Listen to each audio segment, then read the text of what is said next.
Ini hanya industri yang bertanggung jawab atas wakil gubernur di bawah salah satu dari 5 kantor besar gubernur militer.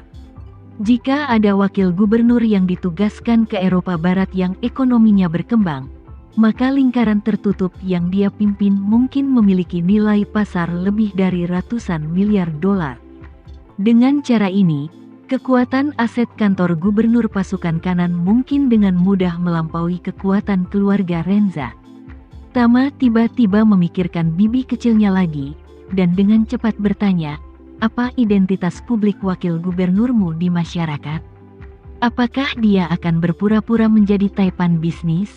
Tidak. Arthur Handy menggelengkan kepalanya dan berkata, posisi resmi wakil gubernur adalah kenalan gubernur.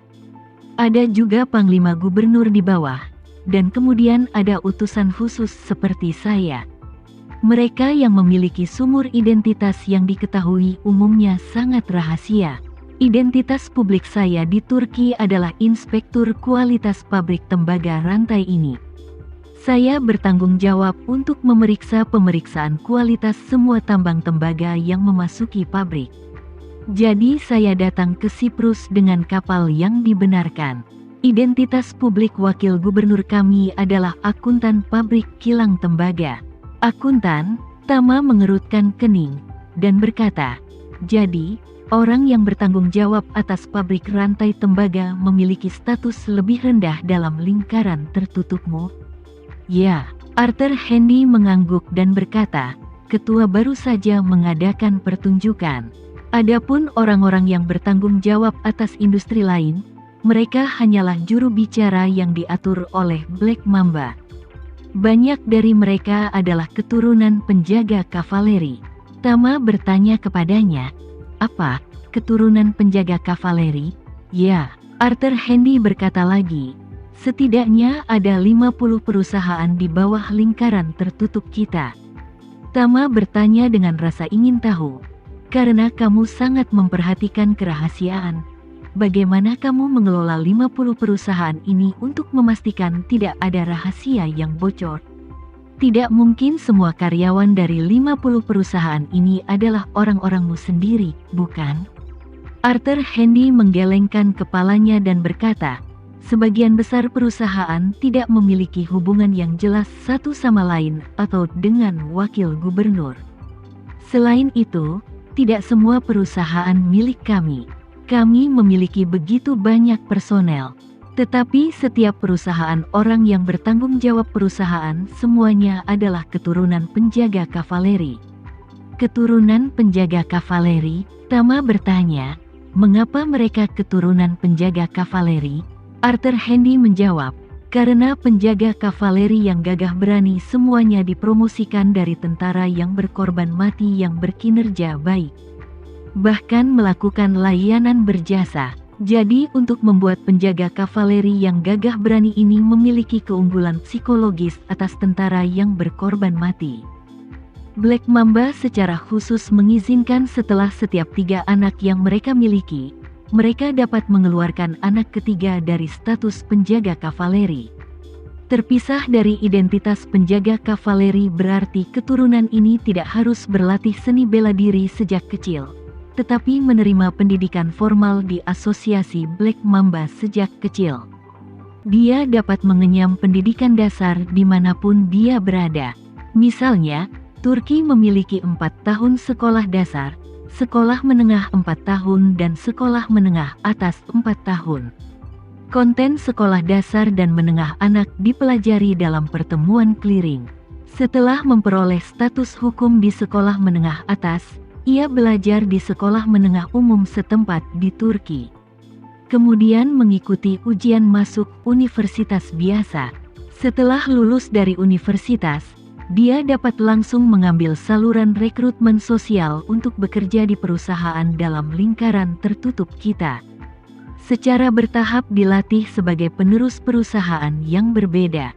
Tama bertanya kepadanya, mengapa kamu mengirimnya untuk belajar di sekolah menengah? Arthur Handy menjawab, anak-anak yang terlalu muda kurang disiplin diri. Jika mereka pergi ke sekolah sosial, mudah untuk mengatakan bahwa ada terlalu banyak kesalahan. Oleh karena itu, pertama-tama Black Mamba akan melakukan pendidikan internal untuk mereka. Sambil mengajar mereka pengetahuan, sambil membiarkan mereka belajar. Orang tua tetap merahasiakannya. Ketika anak-anak mulai masuk sekolah menengah, mereka mulai membius mereka untuk menjaga racun dalam sistem mereka juga untuk memastikan mereka memegang kendali. Saat dia mengatakan itu, Arthur Handy berkata lagi, namun, perawatan mereka jauh lebih baik daripada penjaga kavaleri. Salah satunya adalah mereka tidak perlu berlatih seni bela diri dengan keras. Yang lainnya adalah mereka tidak perlu mengambil penawarnya seminggu sekali. Tapi seperti saya, setiap 6 bulan sekali.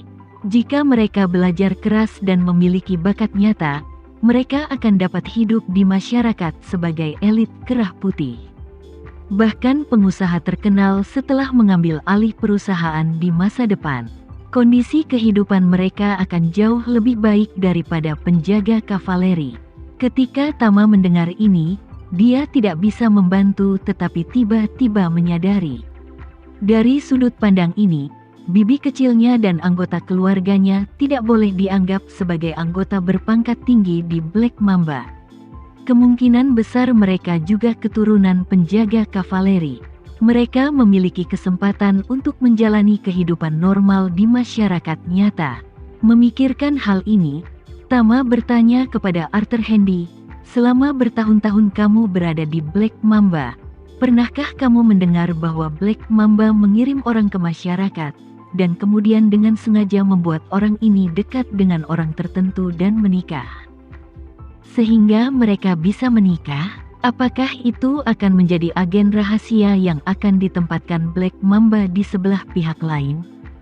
Saya pernah mendengarnya. Arthur Handy mengangguk dan berkata, hal semacam ini normal. Setelah anak-anak dari penjaga kavaleri ini dikirim ke masyarakat, Black Mamba akan merumuskan sistem poin untuk mereka. Selama mereka memberikan kontribusi kepada Black Mamba, mereka dapat meningkatkan poin mereka. Poin, semakin besar kontribusinya, semakin banyak poin. Jika poin dapat mencapai level tertentu, maka mereka dapat menggunakan poin tersebut untuk menyelamatkan salah satu anggota keluarga mereka dari para penjaga. Jika Anda terus memberikan kontribusi yang signifikan, Anda bahkan dapat menyelamatkan semua keluarga Anda. Begitu anggota keluarga mereka ditebus, anggota keluarga mereka tidak perlu melakukan apapun. Mereka dapat pulih sampai batas tertentu. Mereka akan aman, mereka dapat pergi dan melakukan apapun yang mereka inginkan. Tetapi racun di tubuh mereka tidak dapat disembuhkan, jadi mereka hanya dapat meminum penawarnya dari seminggu sekali hingga 6 bulan sekali. Jika kontribusinya cukup besar, mereka bahkan dapat menebus diri mereka sendiri. Setelah penebusan, Black Mamba akan memberi mereka sejumlah besar uang untuk memungkinkan mereka dan keluarga mereka hidup selama sisa hidup mereka. Namun, itulah premisnya bahwa keamanan Black Mamba tidak akan terancam. Berbicara tentang ini, Arthur Handy berkata lagi, karena mekanisme ini, setiap penjaga kavaleri akan berusaha sekuat tenaga untuk memiliki 3 anak, atau bahkan kelipatan 3. Setiap anak yang dikirim untuk belajar akan dididik oleh orang tua dan kakak laki-lakinya sejak masa kanak-kanak. Adik mereka menanamkan rasa tanggung jawab yang besar, membuat mereka sadar bahwa mereka memikul misi mengubah nasib seluruh keluarga sejak usia dini. Oleh karena itu, hampir semua anak ini adalah master akademis, dan mereka adalah elit sebagai begitu mereka memasuki masyarakat. Jangan kaget, mungkin orang di sebelah bantal miliarder adalah keturunan penjaga kavaleri. Setelah berbicara, Arthur Handy melanjutkan, namun, keturunan penjaga kavaleri ini memiliki istilah khusus dalam Black Mamba, yang disebut sarjana. Tama tidak bisa menahan tawa, dan bertanya kepadanya, apakah sarjana yang mengikuti ujian kekaisaran di zaman kuno? Ya, Arthur Handy berkata, Orang dahulu mengatakan bahwa jika tidak ada yang meminta selama 10 tahun, mereka akan menjadi terkenal dalam satu gerakan. Apakah mereka sarjana di zaman kuno? Mereka semua harus belajar dan mengambil ujian mati-matian untuk mengubah hidup mereka dan mencapai tujuan mereka. Tama mengangguk ringan, berpikir pada dirinya sendiri. Awalnya aku berpikir bahwa bibiku pasti keturunan penjaga kavaleri. Tetapi menurut apa yang dia katakan, bibiku kemungkinan besar adalah seorang sarjana. Ada kemungkinan besar bahwa ia telah belajar keras selama lebih dari 10 tahun. Memikul misi menyelamatkan seluruh keluarga, dan diatur untuk masuk universitas tertentu agar dekat dengan paman kecilku. Selain itu, keberhasilannya menikah dengan keluarga Polen membuktikan bahwa dia benar-benar terkemuka dalam kelompok sarjana.